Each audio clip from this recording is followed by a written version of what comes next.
Hi, and welcome to Chapter 11. This chapter on making alliances and acquisition work really goes hand in hand with Chapter 10, entering foreign markets. I'm sure you all remember on page 161 the chart, the choice of entry modes comprehensive model. And remember I told you that Chapter 10 and 11 kind of go hand in hand. And so here what we'll talk about in terms of how to optimize your decision making in terms of making alliances and acquisition work, we'll look at choice of entry model specifically within the realm of strategic alliances. So we'll look at the non-equity and equity modes for strategic alliances and use some examples and the pros and cons, etc., etc. If you'd like, there is a theme that might help you with this particular chapter, and the author refers to it often. And the theme is a relationship. It's like a marriage, right? And entering into the marriage. Do the partners share similar background, similar cultures? Are they rushing into it? In terms of companies, we're looking at some similar aspects. So there's even going to be some wording that is going to be similar. The uncoupling or divorce, some people refer to, is when two companies that have merged decided to part ways. So again, that's kind of a theme about making alliances and acquisition work that might help you in terms of processing this chapter and making it work. Let's get to the learning outcome.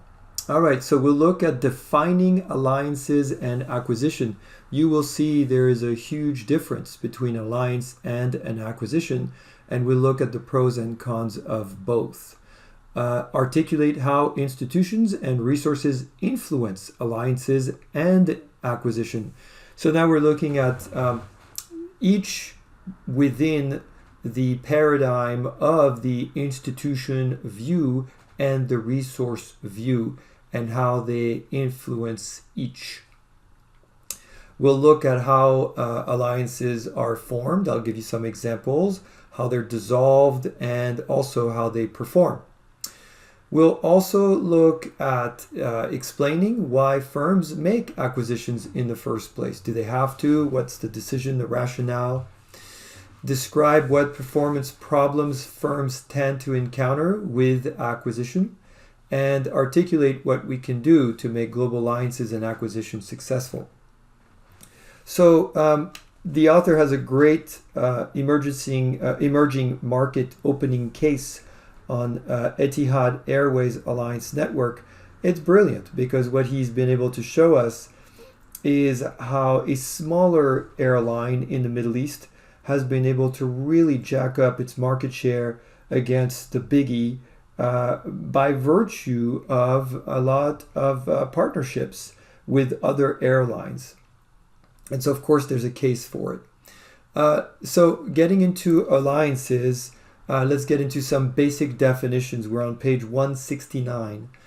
Strategic alliance is a voluntary agreement of cooperation between firms. So that's just our basic definition.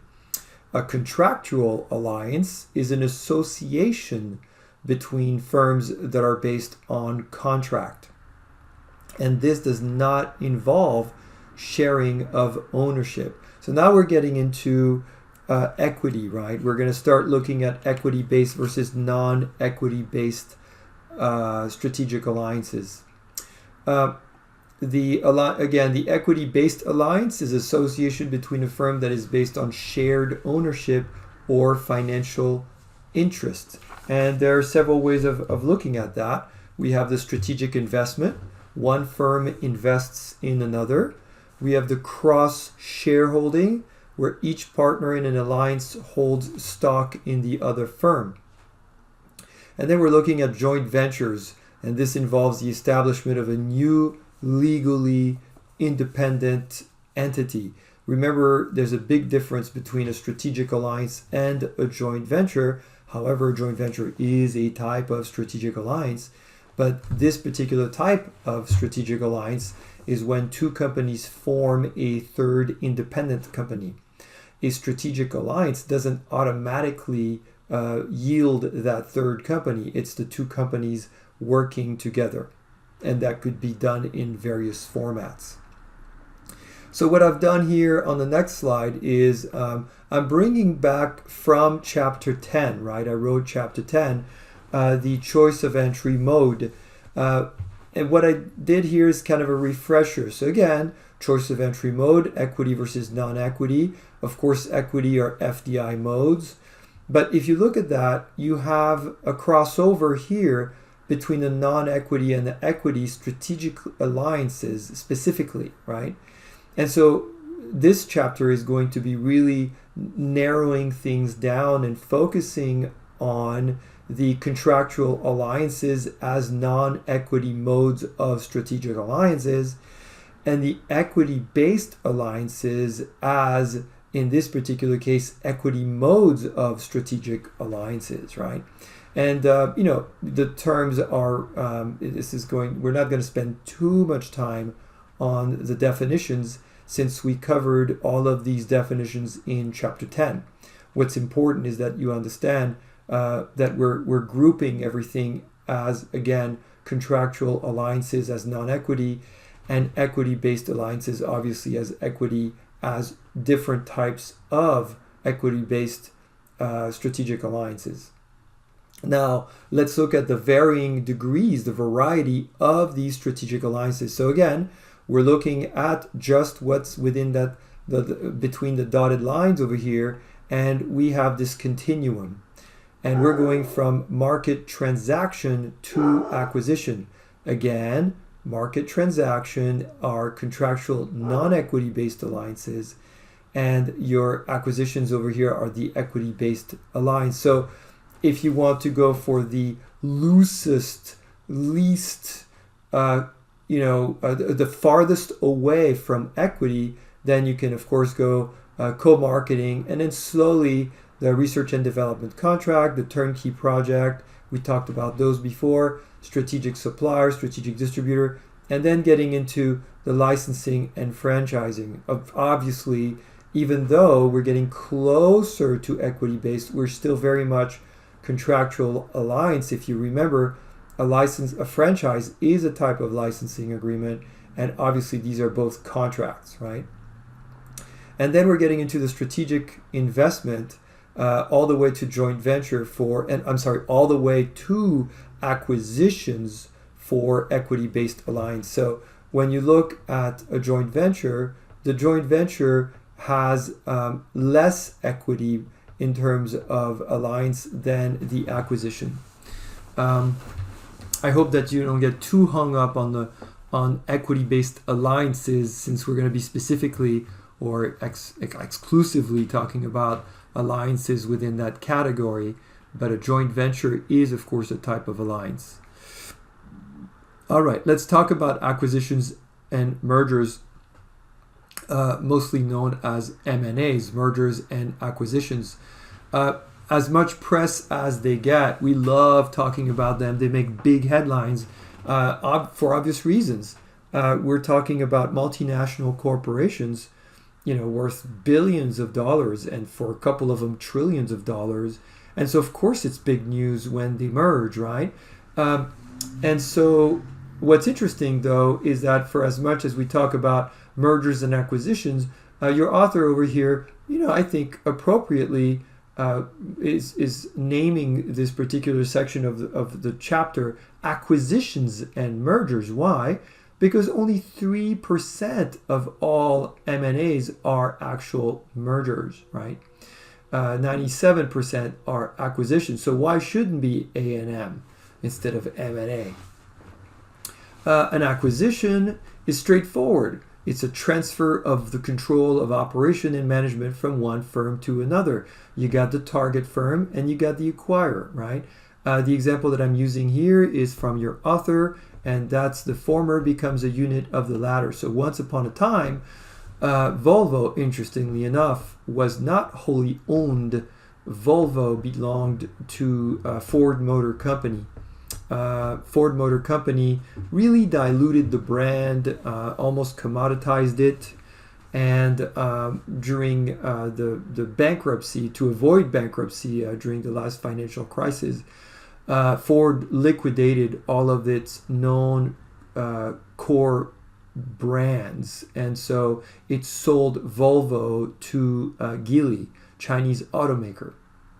And so in this particular case, the target and the acquirer, well, Geely's the acquirer and the target firm was Volvo.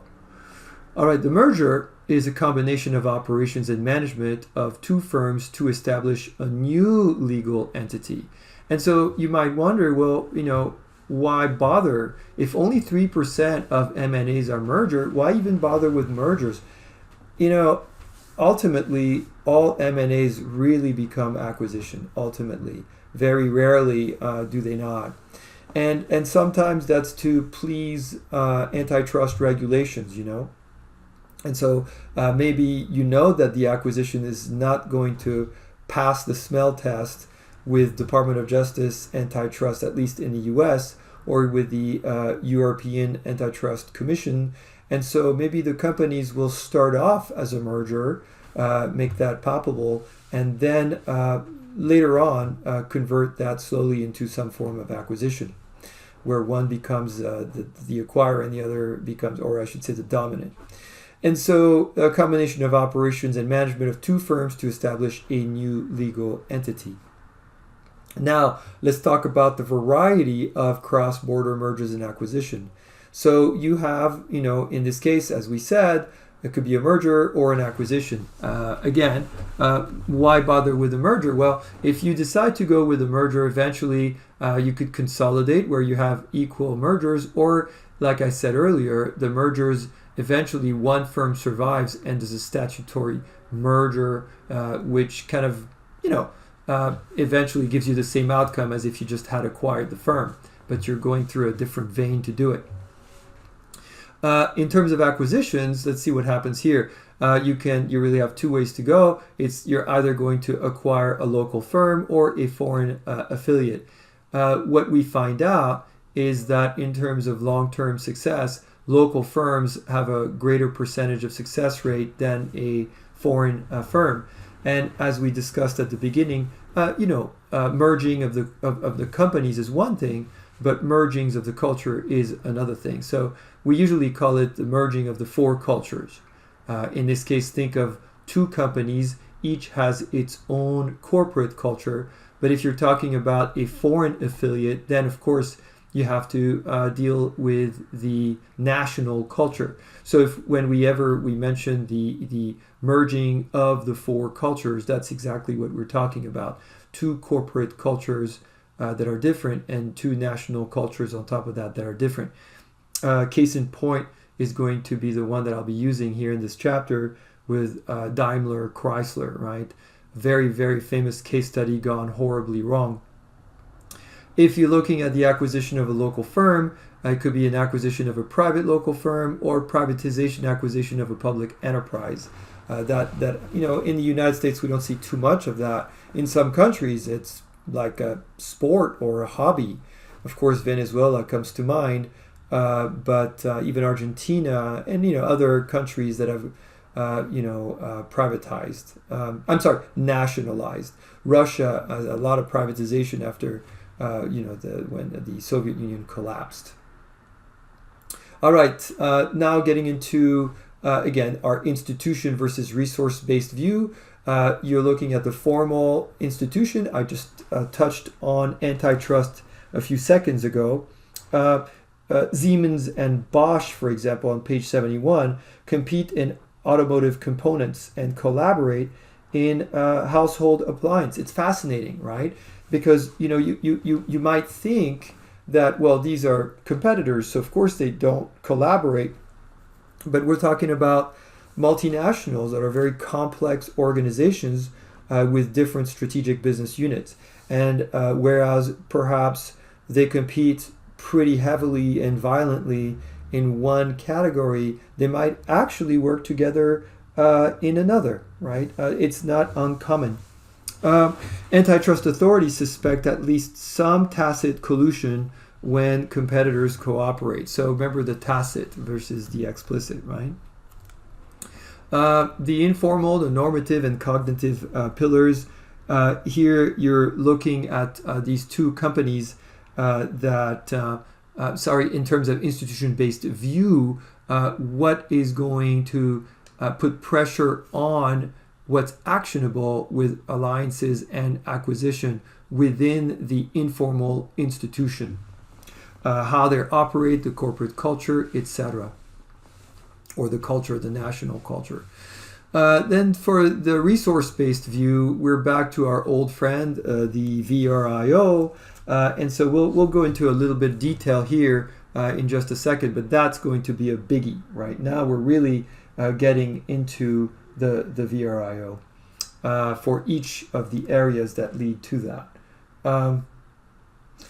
So let's move on to our next slide on institution, alliances, and acquisition.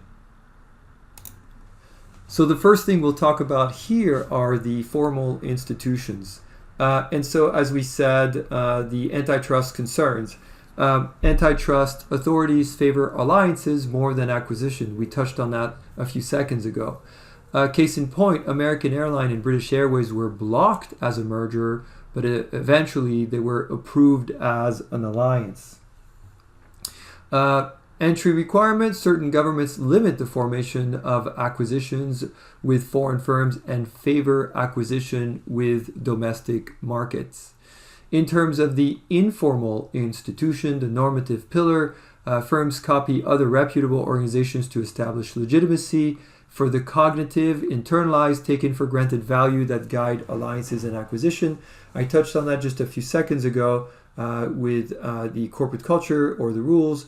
In this case, British aerospace company BAE had announced that all future aircraft development programs would involve alliances exclusively. So that gives you kind of an idea there. All right, let's get into the strategic alliances value creation. Again, I added the value creation here because now we're starting to get on the VRIO. And so in terms of the advantages of disadvantages of strategic alliances, for advantages, yes, you reduce cost, risk, and uncertainties. How does that work? And just think about scalability, right? Obviously, when you have two companies getting together, you will benefit from economies of scales on many levels. The disadvantage, of course, would be choosing the wrong partners. Another advantage would be to access complementary assets and learning opportunities. Here, I'll invoke the SWOT analysis. I always direct especially my management students when we get into the planning chapter on strategy, to always make sure that when you're looking at two companies that are thinking about working together, creating an alliance or some kind of an M&A situation, where you would, just to keep it simple, you could plot a SWOT for each. And the idea in terms of synergy, or again, to access complementary assets and learning opportunities, the idea here is that if company A has a particular sets of strength and a particular sets of weaknesses, then you would want to make sure that company B's strengths offset company A's weaknesses, and reversely, company A's strengths offset company B's weaknesses. That's not always the case. I remember when Hewlett Packard bought Compaq back in the days, the model didn't make any sense, and the argument was strictly for scale, for scalability, and of course to gobble up a competitor. But the problem was that HP and Compaq had a lot of similarity when it came to strengths, but they also had a lot of similarities when it came to weaknesses, but they didn't complement one another as much, so that Hewlett Packard's strengths were not truly offset by Compaq's weaknesses. Compaq's weaknesses were not offset by HP's strengths and vice versa. So you didn't really benefit from the synergy. And of course, that whole thing went down in flames. Back then, Carly Fiorina, the CEO, was let go over that. It was a fiasco. So potential partner opportunism is a disadvantage. And again, sometimes it's to eliminate a competitor, or you want to strictly capitalize on some core competency that they have. Last one here for advantages is possibly to use alliances as a real option for growth, and it's aligned again with perhaps your own core competence. The disadvantage is that you do risk helping nurture a competitor. There's a learning race, and depending on how you do it, especially if it's non-equity, if it's all contractual and non-equity based, you might just be transferring a lot of knowledge over and helping a smaller competitor become a real competitor. All right, let's move along. So that was kind of getting into, again, value creation, but let's get into our VRIO, looking at value and rarity over here. So let's start with the value. Alliances must create value. So again, we're focusing on alliances right now, not acquisitions. Make sure you remember that. So advantage of alliance lies in their value as real option. In this case, real option is the investment in real operations as opposed to financial capital. And so you benefit from one another in terms of your operations. For both the V and the R, in this case, rarity is the relational or collaborative capability that tend to be very rare. I use the example from your author, which you, by the way, you can use this example for the V, for the R, for the I, and for the O. This is a classic. Safran, which is a French company that used to be called Snecma, and General Electric, back in 1974, created a 50-50 joint venture, and it's a benchmark. When you look at how to do a joint venture, this one is over 40-year-old venture. It's one of the CFM is the name of their company. Remember that a joint venture creates a third company. It's one of the leading manufacturer and of a turbofans, right, for jet engines. So those jets that they sell are benchmark and also leaders in the industry. GE alone, Safran alone, don't do quite as well as the company that created jointly, CFM. Again, this is quite a benchmark, and it meets all of the spots of the VRIO, which is why it's still out there. The inimitability. Remember that if the book says imitability, that's okay. The original is inimitability. Of course, one firm's resource and capability may be imitated by a partner. So that could be the downside. The trust and understanding between allies are difficult to imitate. Again, think about the example of Safran and GE. They both compete with each other independently, right? But together they have this joint venture. And so the trust and understanding is really complex in terms of how these two are able to balance that act. The organization itself, certain successful alliances are organized in a manner that makes replication difficult. Again, I hate to do it, but that's the one.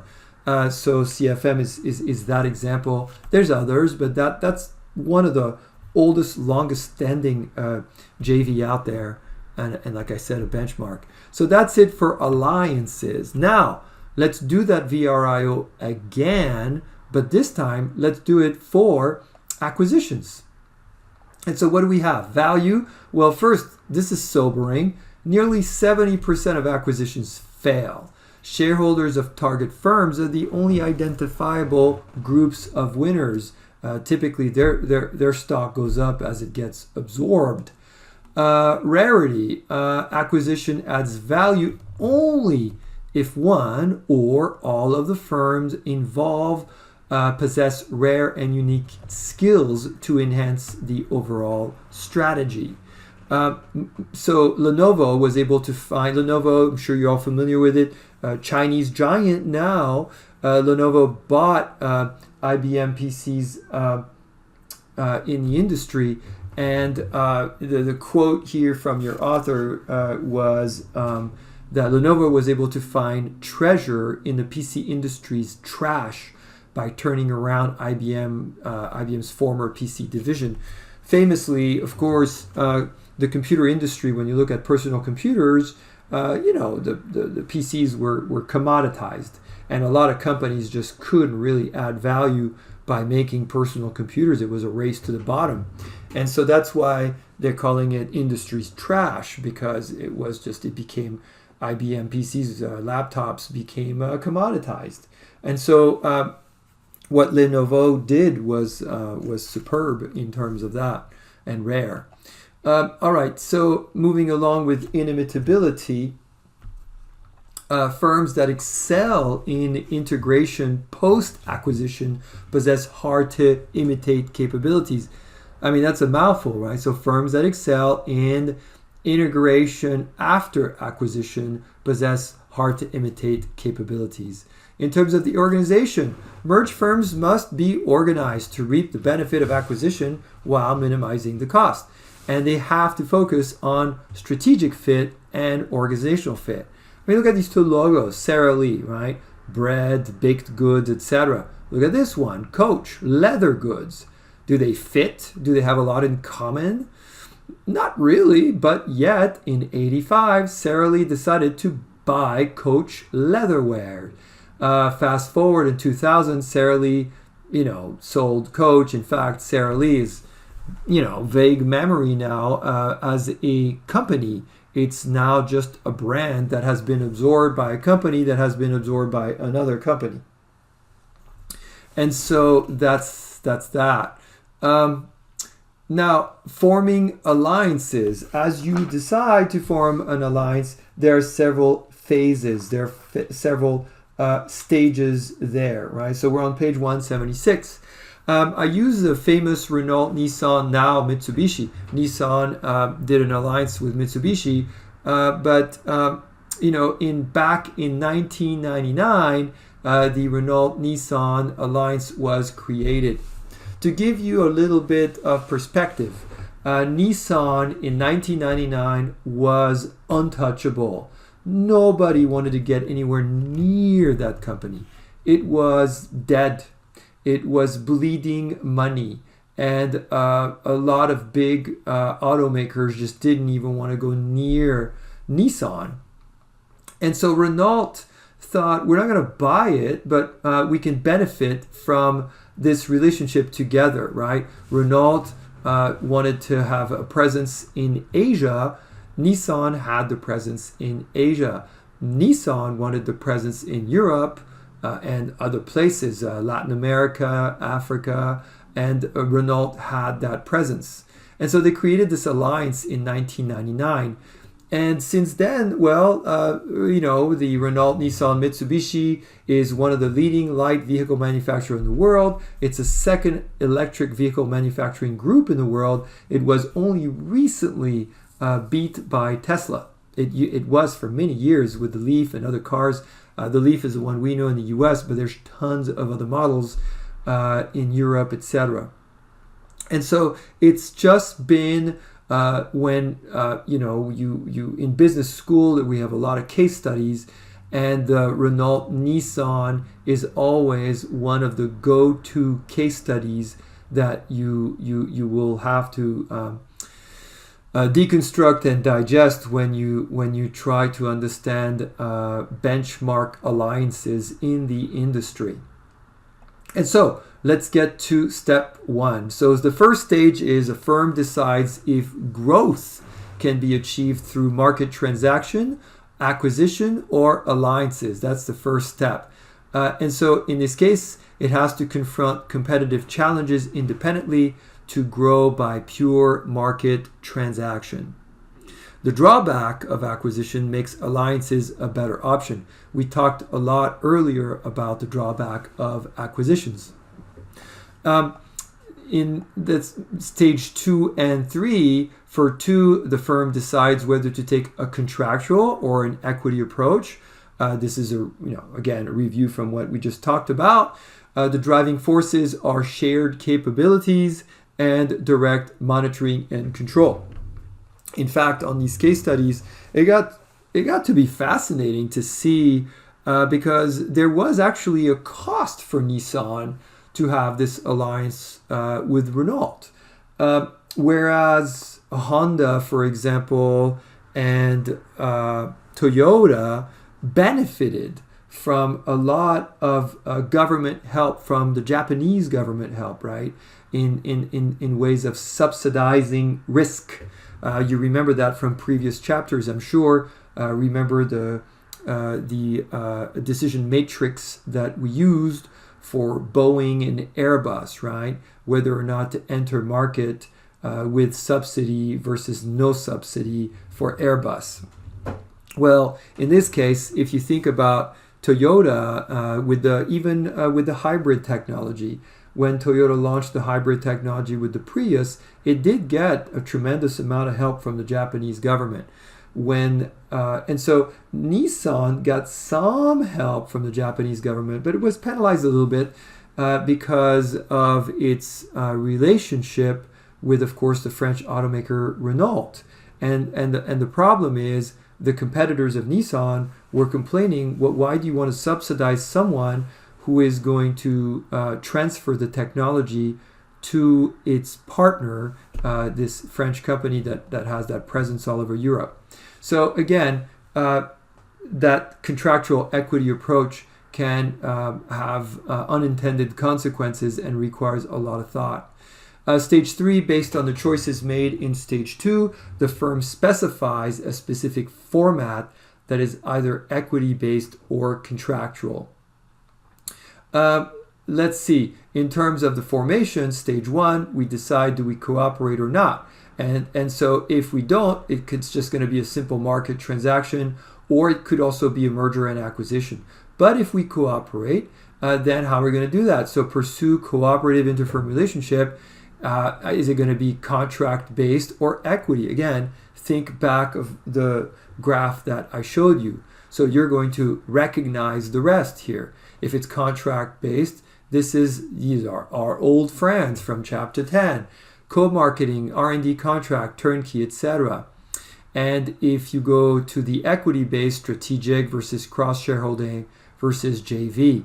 And so that's where we are here. And of course, Stage 3 is you specify the relationship and boom, you're done. And so, if it works out, and again, using the example of as an alliance, if we use the example of Nissan Renault, now called Nissan Renault Mitsubishi, then they live happily ever after. We're great, but it doesn't always work out that way, does it? Once upon a time, there was a company called Daimler-Benz. I'm sure you heard of Daimler-Benz because, of course, one of the big famous brands they have, among others, is Mercedes-Benz. Mercedes-Benz, one of the most famous automakers in the history of the world, by simple virtue that Carl Benz gets credited as being the inventor of the automobile. It's not Henry Ford, it is Carl Benz who invented the combustion engine on a car as we know it. And so having said that, Daimler-Benz, once upon a time, decided that it was going to buy Chrysler for a lot of money. And so they got together and they became a Daimler-Chrysler. Well, funny story, in the end, didn't work out. Chrysler was big drain on Daimler-Benz, and you can see in the picture here from the Associated Press, you could see how the sign here was removed, right? The Daimler-Benz sign replaces the old Daimler-Chrysler sign. And so, how do you go about getting rid of an alliance? Now, to be fair, this whole thing with Daimler-Chrysler was less of an alliance and more of an acquisition.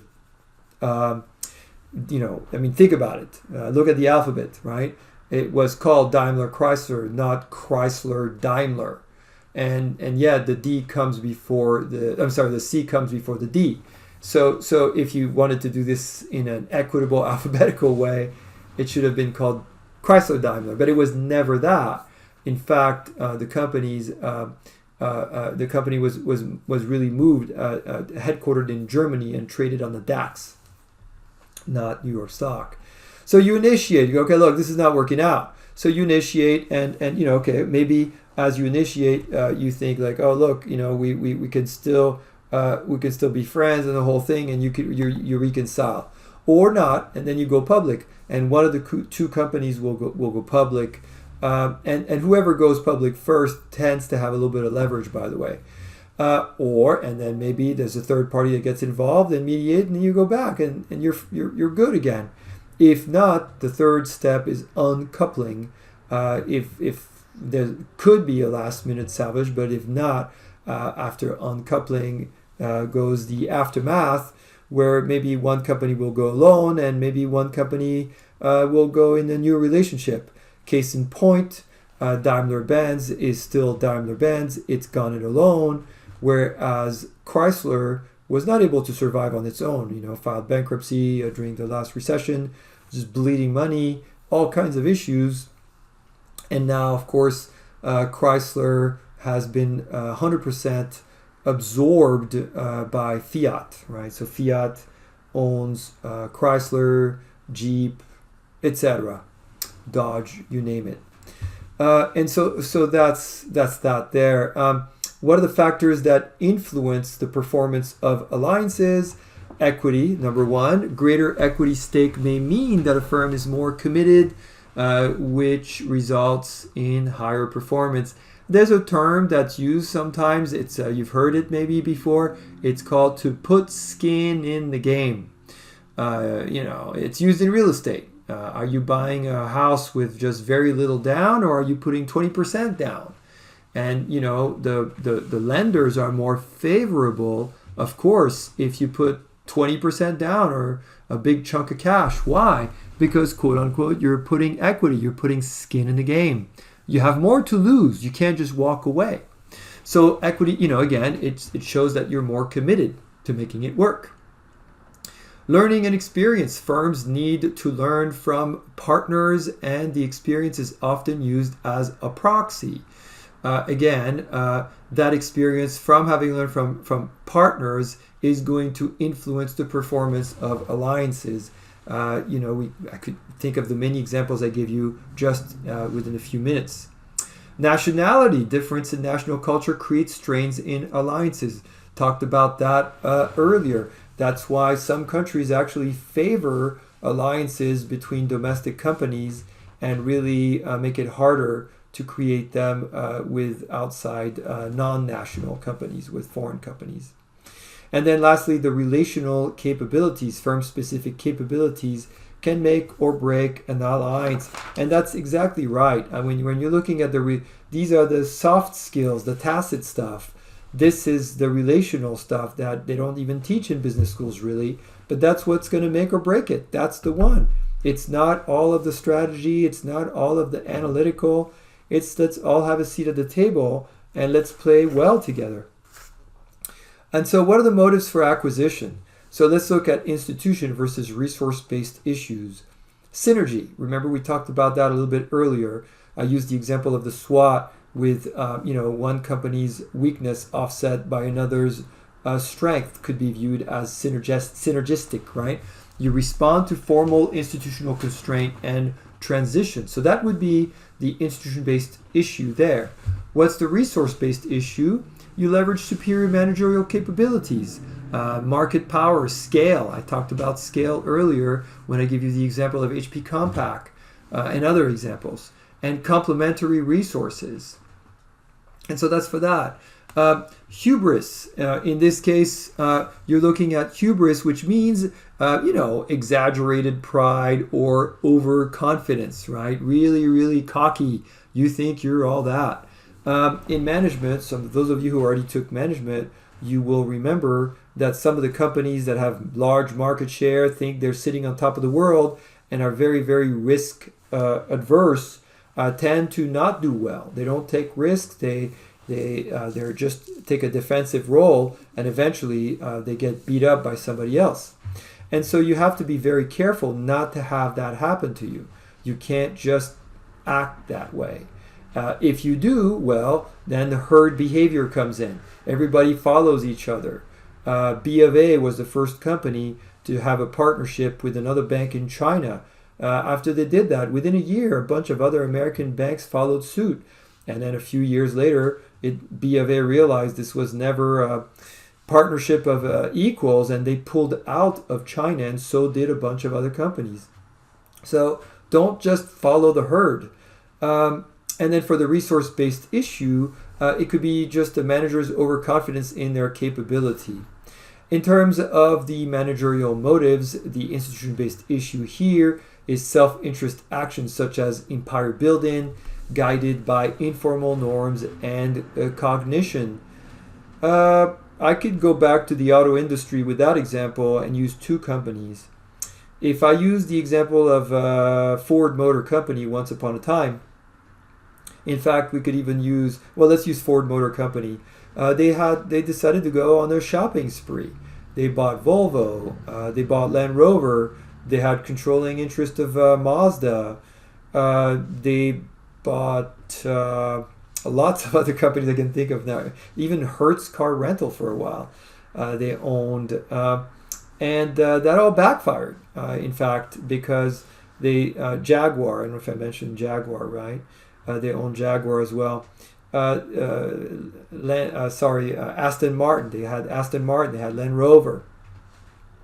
All of that, of course, was like a house of cards and came tumbling down during the global recession. And a lot of people thought, Ford, through, again, that managerial motive and perhaps some hubristic motives as well from leadership, decided to grow by acquisition. It's a term you'll hear again, growth by acquisition. The problem with growth by acquisition, it tends to be not organic. It's not organic growth. And you kind of get to a point where you let go of your core competencies. You don't focus on them anymore. The polar opposite of that, of course, is the biggest automaker on the planet, which is Toyota Motor Corporation. And if you think about how many companies Toyota has bought, how many other automaker has Toyota ever bought? And some of you might be thinking, oh, I know, Lexus or Scion. Well, they didn't buy them. They built them from scratch, right? And so Toyota famously always talks about its quote-unquote corporate DNA as organic growth. It grows from within, which in this case takes longer, but more likely to withstand the test of time. Now, I give you the example of Ford Motor Company. If you want a more current example of a company that's really growing very quickly in the auto industry, but it's also doing that very much in an artificial way by manner of purchasing a lot of other car makers. Well, that company is Volkswagen, right? They have bought so many companies. Of course, a while ago Audi, but then more recently Porsche, and the list is long. Even Ducati, the motorcycle manufacturer, they bought those guys. So that's another example of growth by acquisition, and it'll be interesting to see if that's going to work out in the long term for Volkswagen the way that it would work for Toyota just by organic growth. All right, so enough of that. Let's talk about the symptoms of acquisition failure. So the problems of all mergers and acquisition in terms of pre-acquisition, overpayment for targets. That happened also with Ford Motor Company when Ford lost major cash on everything it bought. Ford lost cash on Volvo. Ford lost cash on Land Rover. In fact, Ford, if I remember well, the price that Ford sold Land Rover and Jaguar combined to Tata Motors was less than what Ford paid just for Jaguar back in the heydays. Of course, with making sure that you allocate for cost of living adjustment. And so anyway, overpayment often is the name of the game. Managers overestimate the ability to create value. Inadequate pre-acquisition screening. They get all excited. They're afraid that maybe a competitor is going to swoop in. There's a poor strategic fit. Tons and tons of example. Even probably AOL Time Warner, some people say, was like the biggest blunder in the history of mergers and acquisitions. It was horrible for Time Warner, how much money they lost and wasted with AOL. There's a post-acquisition failure in integration, poor organizational fit, failure to address multiple stakeholders groups concerned. In fact, this is another good example of the Daimler-Chrysler fiasco.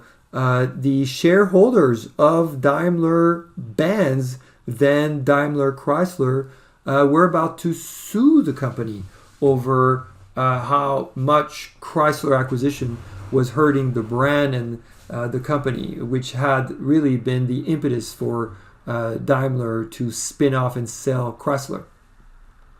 What are the particular problems for cross-border M&As?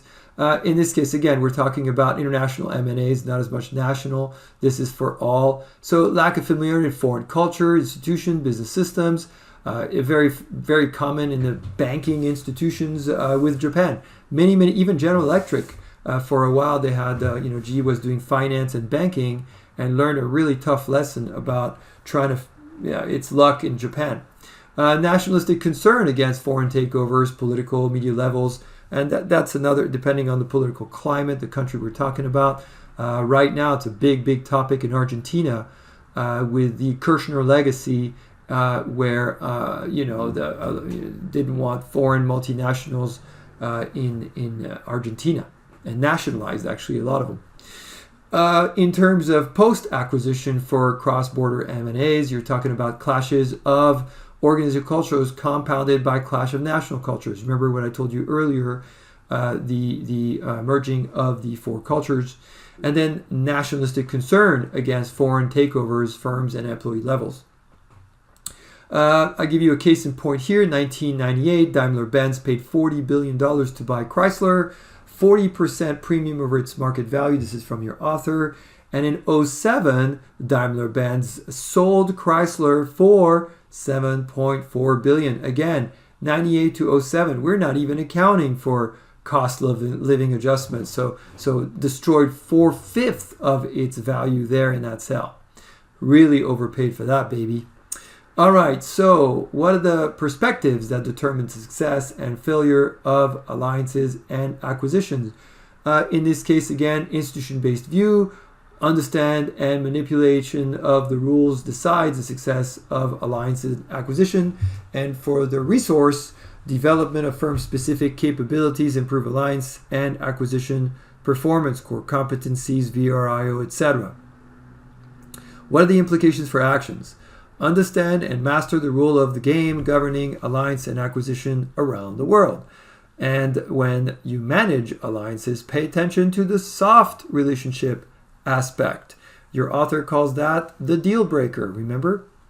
When managing acquisition, don't overpay. Focus on both the strategic and organizational fit and thoroughly address your integration concerns. That concludes this chapter. The key terms, all that good stuff, you know the drill. It's the same as always. Yes, we covered everything. And so make sure you stay on top of your flashcards, the definition, and I will see you guys for the next chapter. We did this in 49 minutes. Getting better at this. See you guys for chapter 12, which will be on strategizing, structuring, and learning around the world. And please, please, please make sure that you do read all of the cases within the chapter because they'll show up. See you guys next time.